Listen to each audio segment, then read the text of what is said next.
Assalomu alaykum. Bugun bolalik travmalari, bolalik bloklari, ya'ni psixologik bloklar qanday shakllanishi haqida suhbatlashamiz. Unda boshladik. Ko'pincha odamlar o'z imkoniyatlarini noto'g'ri baholaydi. Bu hayotda o'ziga chiziq tortadi. O'zini ma'lum chegaralarga kiritib qo'yadi. Bu ko'p kasallik va shaxsiy muammolarga sabab bo'ladi. Masalan, qandaydir ish qilib qo'yib, odam yomon ish qildim va kelajakda biror yaxshi narsaga loyiq emasman deb qaror qiladi. Nomukammallik kompleksi ayni bolalikdan, bola dunyoni endi bilayotgan, o'zi uchun yangi bo'lgan ko'p narsani bilib olayotgan va o'rganayotgan paytdan shakllanadi. Ota-onasi esa undan darrov ko'p narsani talab qiladi. Har bir arzimas narsa uchun jazolab, haddan tashqari katta talablar qo'yadi. Ulardan ko'pincha kimga o'xshab bunaqa kallavaram bo'lib tug'ilgansan o'zi degan gapni eshitish mumkin. Ular bolalikdagi o'zini eplay olmaydigan bo'lganlarini esdan chiqarishgan. Albatta har bir bola atrofida sodir bo'layotgan hamma narsani qaqroq yerday ochko'zlik bilan o'ziga sindirib oladi. Ota-ona ham ongli ham ong osti ravishda bolaga o'zining olamini idrok qilishi va yashashini o'tkazadi.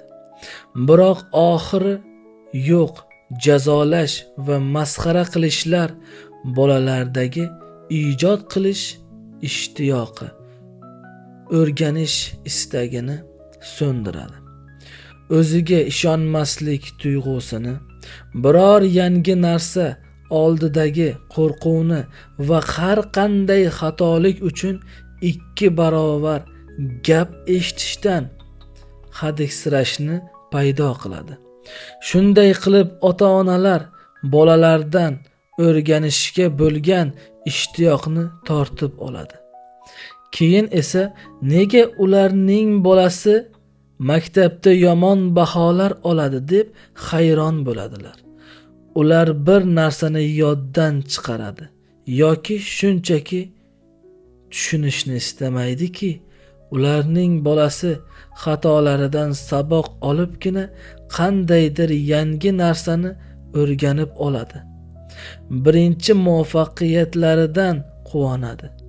Albatta har bir odam sevimli bo'lishni va boshqalarga yoqimli bo'lishni istaydi.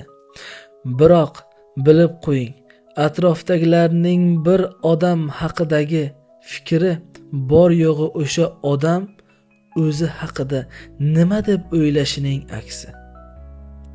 Ya'ni bolalikda shakllangan mana shunday travma bloklar bolaning fikrlashiga va dunyo qarashiga ta'sir qiladi va bu fikrlari tashqarida insonlar tomonidan aks ettirilib beriladi. O'z shaxsiyatingizni qayta ko'rib chiqing. O'zingizni hurmat qilishni boshlang. Shunda atrofdagilar kamchiliklaringizni payqamay qo'yadi. Ular aslini olganda yo'q ham va faqat yaxshi xislatlaringizga e'tibor qila boshlaydi. Agarda men aytib o'tgan yuqoridagi vaziyatlar, voqeliklar sizni ham hayotingizda sodir bo'lgan bo'lsa va hozirgacha sizga kuchli ta'sir qilib, ikkilanishlar, qo'rquvlar, xavotirlar, bir ishni oxirigacha yetkaza olmaslik, qadrsizlik, insonlar tomonidan mensilmasliklarga, aldanishlarga sabab bo'layotgan bo'lsa, izohlarda o'z fikringizni, o'z muammolaringizni yozib qoldirishingiz mumkin.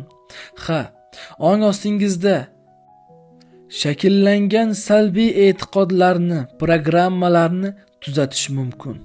Faqatgina buni anglovlar orqali hayotga yangi anglovlarni tatbiq qilish, yangicha dunyoqarashlarni shakllantirish orqali ularni tuzatish mumkin. Agarda siz tuzalishni xohlasangiz, men tuzalishni xohlayman. Men rivojlanishni xohlayman.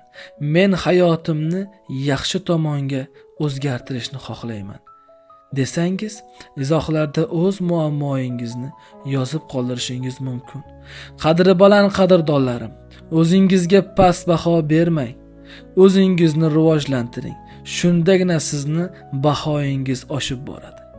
Sog' bo'ling, salomat bo'ling.